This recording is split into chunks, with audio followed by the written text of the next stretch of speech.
Welcome back, everybody, coast to coast, This Week in America. Thank you for spending some time with us.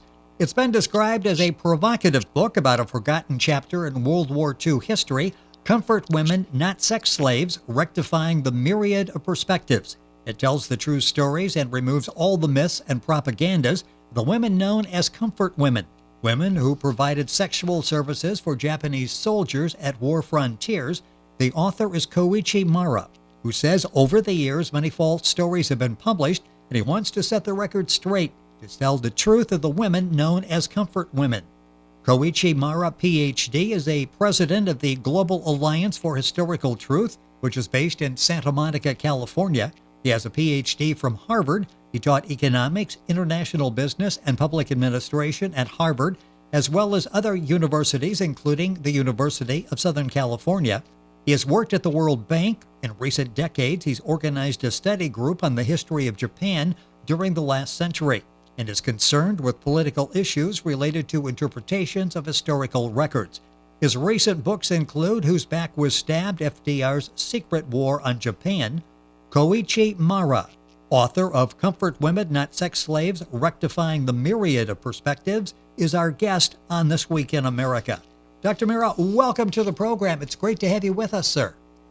Oh, thank you very much for the invitation. It is our pleasure to have you on and to set the record straight and to tell this story. First of all, let's establish who comfort women are. Talk about that, the background, and then we'll talk about these myths and misconceptions that you're using to set the record straight. Okay, yes. I think the comfort women are publicized erroneously. Particularly, say, Korean groups are advertising the comfort women were sex slaves, but in fact, they were not. At the time in Japan and many other countries in Asia and the other part of the world, prostitution was a legal activity, not illegal.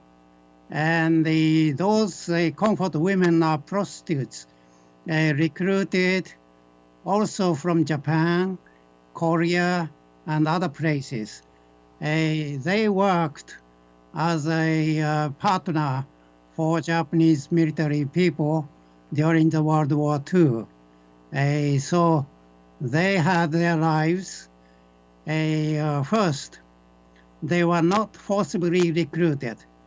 They were volunteers, and some of them have been in that profession before, then continue to do the same profession in the battlefield. Some people are young, but there was a restriction. The Japanese government made a restriction for the prostitutes. They should be over 18 years old. So those were volunteers recruited by prospective high income. And many of them accomplished that dream. They earned lots more than the soldiers. In fact, their income was 50 times or more than 100 times the soldiers' income. Then they were able to build houses, like, not just one, but 2 or 3 houses if they serve 2 years. So the record is very straight. They were just ordinary prostitutes, worked for Japanese soldiers in overseas battlefield areas. In fact, the American government, the U.S. government document describe the situation of comfort women precisely as I said so far. It's interesting, the number, and you've got some thoughts on that. Just in looking, I've seen anywhere from 20,000 to well over 400,000. How many comfort women were there exactly, would you think? Exact number is not known, but many, serious scholars estimate the number would be somewhere between 5,000 to 20,000, in that range. Not 200,000. For example, this can be confirmed by looking at the population pyramid of 1950 in Korea. If 200,000 Koreans were drafted, and the Koreans claim many of them have been massacred, then population pyramid would have apparent dip at the age of, like, say, 30 years age in 1950, around that time. But there is no dip in the population pyramid. So a number was much, much less than 200,000. You're listening to This Week in America. Our guest on the program is the author of the book Comfort Women, Not Sex Slaves, Rectifying the Myriad of Perspectives. The author is Dr. Koichi Mera. His website, and I'll spell this for you, is koichimera.com, KOICHIMERA.com. Great information there, as well as information on the book. The book also available at Amazon. Both of those websites you can link on directly by going to our website, thisweekinamerica.us. Let's talk about some of the myths out there, because this really changes a story, an important story in history. What are some of the common myths out there, especially our interpretation here in the United States, that you really are attempting to set straight by the writing of the book? What are some of the common myths? Oh, well, let's see. I think the common myth was that a Japanese writer called Seiji Yoshida wrote a book in 1983. In that book, he said this is his own experience. He took a group of people, soldiers, Japanese soldiers, to Jeju Island, south of Korean Peninsula. Then hunted girls, 205 girls in the Jeju Island. Now, this book was publicized very much in Japan as well as in Korea. Then this became as a fact. However, later on, many scholars investigated his story and found out this was a fiction, not his own experience. But nonetheless, Asahi newspaper, it's a very famous newspaper in Japan, wrote this article, say, story of Yoshida, as if this was a actual, say, historical incident. And this influenced further the United Nations report of 1996 by Kuaraswamy. And United Nations report, Kuaraswamy's report, stated that comfort women were sex slaves. So this was the origin of the erroneous theory about comfort women. You know, it's interesting, the perceptions we have, the misperceptions we have in the United States. In Japan, do people understand the full story, the history of comfort women, or are there myths in Japan as well? Yes, right. In fact, it is quite strange that the Japanese writer started that erroneous story. It's a fascinating book, and it's a different look at perspective of history. Comfort Women, Not Sex Slaves, Rectifying the Myriad of Perspectives. The author, Dr. Koichi Mera, is our guest on the program. The book is so well researched. You've got documents there. Talk about the research for doing this, because when you say something is wrong, this is what happened. You've got documentation there. How much research? How long did it take to put this book together to actually tell the accurate story? Okay, I think the one important basis of my theory is that this U.S. military report.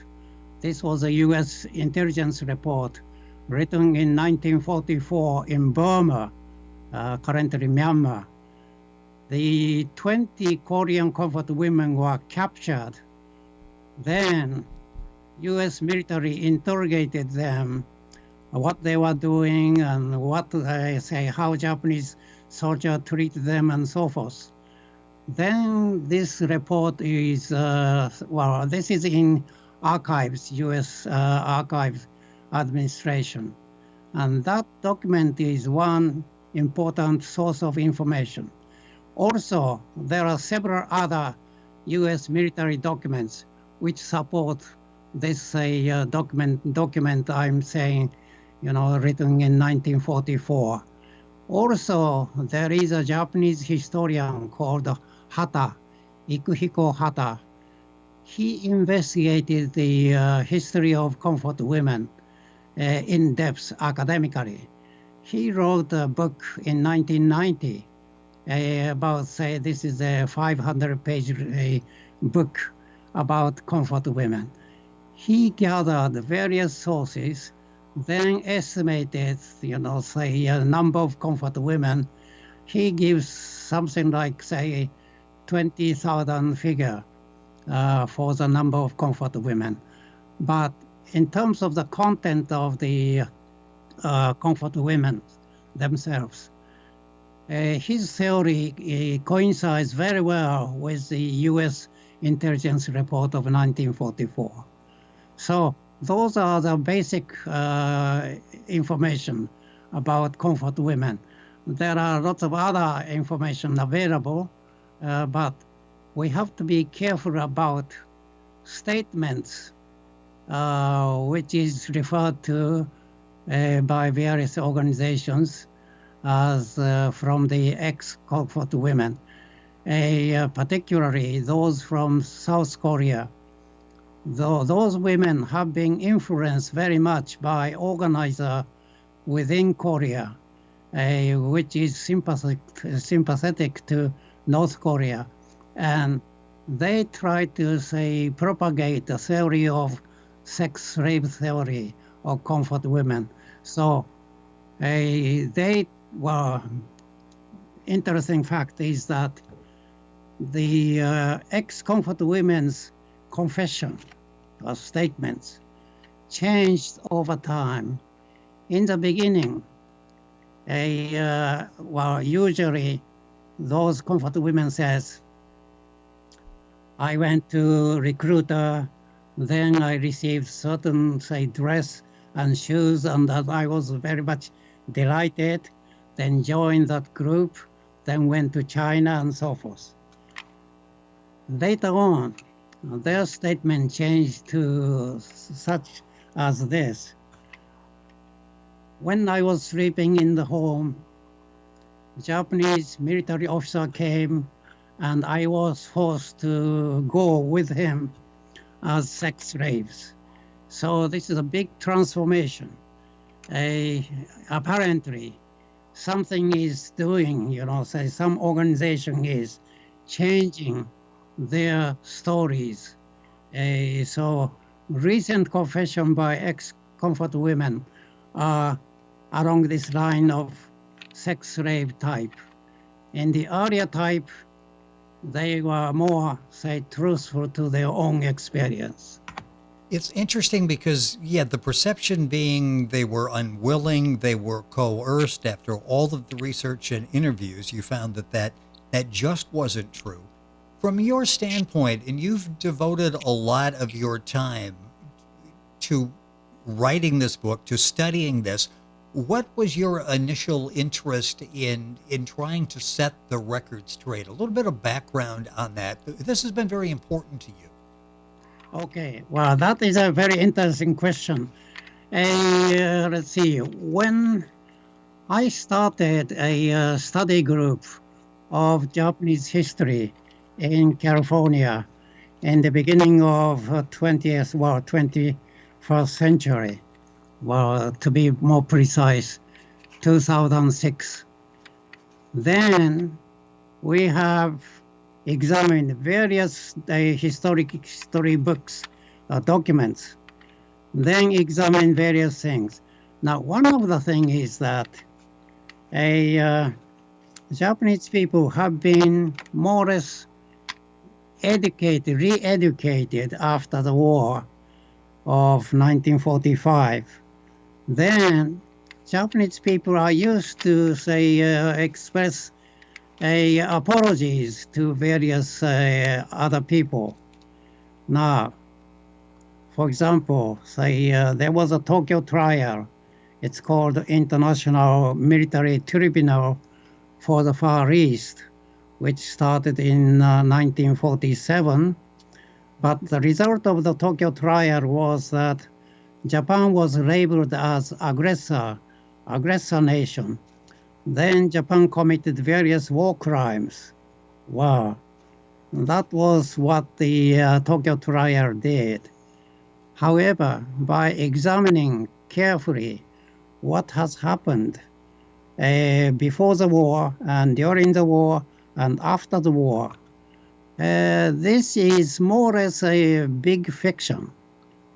A Japanese nation did not do aggressive war. Rather, Japan was forced to fight. So that was a result of the research we have undertaken in the early, 21st century. So when we were in California, then they studied the history. Suddenly, city of Glendale in California started to install a statue of comfort women. Then I thought, oh, this is really a disgrace to country Japan. Now, what we should be doing, the comfort women were not sex slaves, they were not tortured, they were not massacred, but if American people start knowing, at least informed by other people that Japanese people did torture comfort women and so forth, this is a really disgrace to Japanese people. Then we have to do something about it. That's why I started fighting against Glendale's comfort women statue. And writing a book is part of this effort. And it really advances what you are trying to get across, which is setting the record straight. The book is Comfort Women, Not Sex Slaves, Rectifying the Myriad of Perspectives by our guest on the program, Dr. Koichi Mera. And again, his website is his name, KoichiMera.com. You can link on directly by going to our website, thisweekinamerica.us. The book is Comfort Women, Not Sex Slaves. The book, of course, is available at Amazon. Very different perspective, a much needed different perspective on history. I'm thinking your book, Whose Back Was Stabbed? FDR Secret War in Japan, would be an excellent read as well. I'm hoping to have a chance to read that and get your perspective again on some of the myths, maybe and misperceptions that we have here in the United States. Dr. Mera, it's been a pleasure to have you with us on the program. Thank you so much for setting the record straight, and thank you for sharing that with us on the show today. Thank you. Thank you very much. It has been our pleasure, and once again, the book is Comfort Women, Not Sex Slaves, Rectifying the Myriad of Perspectives, second edition. Dr. Koichi Mera, the author and our guest. Book's available at Amazon, at Dr. Mera's website, and you can link on to all of those by going to our website, thisweekinamerica.us. And we're back on today's program after these messages.